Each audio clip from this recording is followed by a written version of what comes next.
অভিনন্দন team Tigers. দীর্ঘ 17 বছর পর টি-20 ওয়ার্ল্ড কাপে অলমোস্ট আমরা সুপার 8 নিশ্চিত করেছি। অলমোস্ট বলার কারণ হচ্ছে এখনো কিছু হিসাব কিতাব বাকি আছে, কারণ আমাদের বাংলাদেশের পয়েন্ট হচ্ছে .478 এবং নেদারল্যান্ডসের পয়েন্ট হচ্ছে -.408।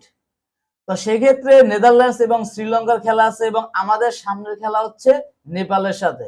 যদি ইনশাল্লাহ আমরা আশাবাদী নেপালের সাথে আমরা জিতবো।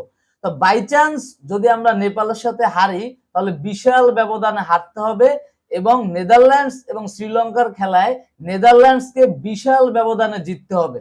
যদি এরকমের হয় তাহলে হয়তো পয়েন্ট টেবিল একটু নাড়াচাড়া হতে পারে, অন্যথায় আমরা সুপার 8 কনফার্ম।